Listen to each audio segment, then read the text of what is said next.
Bismillahirrahmanirrahim. Assalamualaikum. Hi guys, this is Shofta and welcome my channel. Today I am going to teach you may might structure. So are you ready? Let's start. Okay, what is may might? The definition is for future possibility.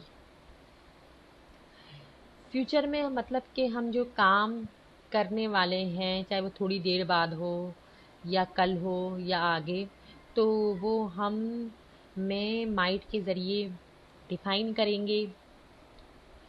And the formula is subject plus may और might plus verb first form and plus object. Okay, firstly I am going to define you may. Okay,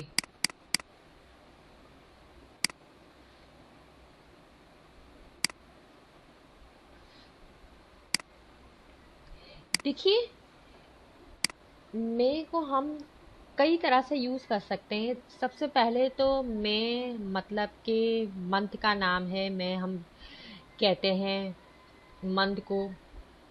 उसके अलावा किसी को किसी चीज़ की permission देने के लिए भी, यानी किसी से किसी चीज़ की परमिशन लेने के लिए भी हम मे यूज़ कर सकते हैं, और बल्कि करते हैं. जैसे कि अगर मैं कहूँ मैं आई कम इन सर, क्या मैं अंदर आ सकती हूँ. इसके अलावा हम किसी बात को किसी चीज़ की इजाज़त देने के लिए भी हम मे यूज़ करते हैं. जैसे कि अगर हम कहें कि यू मे गो नाउ, यानी कि आप जा सकते हैं. But here I would like to tell you we will use may for future possibility.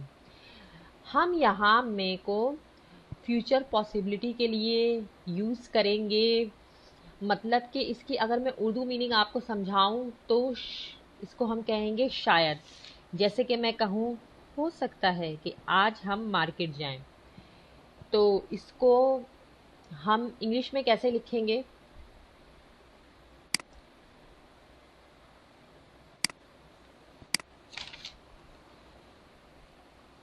We.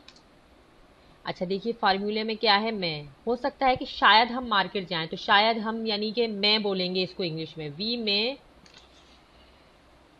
Go to the market. अब देखिए वर्ब आएगा, वर्ब की फर्स्ट फॉर्म जाने की गो है, गो टू द मार्केट. अच्छा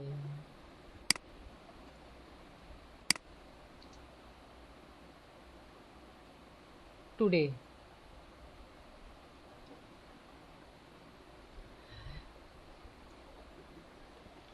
हो सकता है कि कल बारिश हो.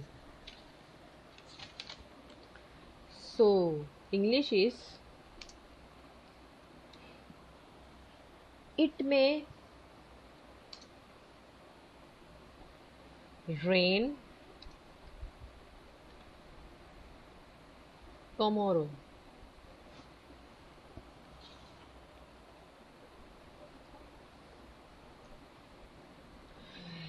हो सकता है कि कल बारिश हो.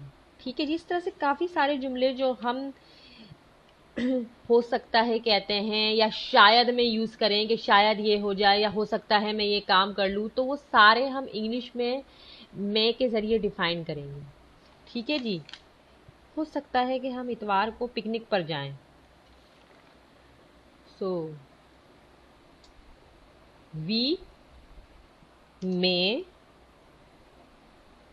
गो फॉर पिकनिक on Sunday.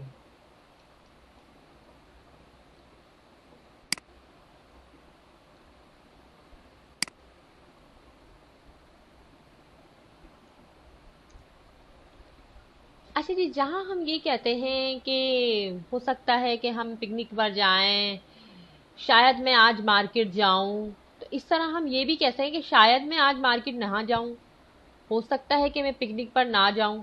तो वो भी, उसमें भी मैं या माइट यूज होता है। तो यानी इसका अगर आप नेगेटिव बोलें इंग्लिश में तो वो आप किस तरह बोलेंगे, जैसे मैं इसी का आपको बना के बताऊं। जैसे कि मैंने कहा कि हो सकता है कि हम इतवार को पिकनिक पर जाएं, और मैंने फिर बोला कि हो सकता है कि हम इतवार को पिकनिक पर ना जाएं। तो हम सिर्फ क्या करेंगे कि मे के बाद नॉट का इजाफा कर देंगे, तो ये नेगेटिव बन जाएगा। जैसे कि मैं लिखूंगी we may not go for picnic on Sunday. हो सकता है हम इतवार को पिकनिक पर ना जाएं। Okay, now I would like to define you might.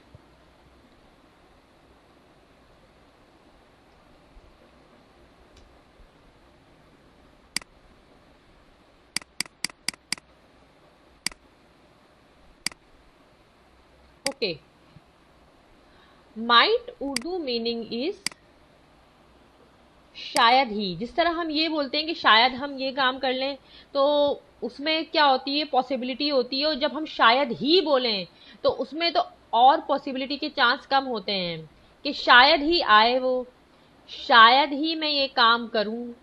तो मैं माइट के बेसिकली मीनिंग ये हैं कि आपकी फ्यूचर पॉसिबिलिटी है कि जैसे आप उर्दू में बात करते हैं कि हम शायद ये करें या शायद ही करें, तो शायद को हम इंग्लिश में डिफाइन करेंगे मे के ज़रिए, और शायद ही को हम इंग्लिश में डिफाइन करेंगे अपने सेंटेंसेस माइट के ज़रिए। तो जैसे कि अगर मैं आपसे कहूँ शायद ही मैं आ जाऊं, तो कैसे लिखेंगे हम, वी माइट कम। ओके, शायद ही मैं देखूं, आई माइट सी दिस। शायद ही मैं ये देखूं। या अगर हम कहें कि शायद मैं ये ना देखूं, शायद ही मैं ये ना देखूं, तो मैं इसको I might not see this लिख सकती हूँ। So I hope you will be understand कि मैंने आपको बताया कि मैं माइट के सिंपल अगर हम उर्दू में डिफाइन करें तो शायद मैं को बोलेंगे और शायद ही माइट को कहेंगे। हम इंग्लिश में जो है इसको मैं और माइट के ज़रिए डिफाइन करते हैं अपनी फ्यूचर पॉसिबिलिटी, शायद और शायद ही को। ठीक है जी। सो if you are new on my channel, so please don't forget like and subscribe and give one beautiful comment. Remember me in your prayer. Allah Hafiz.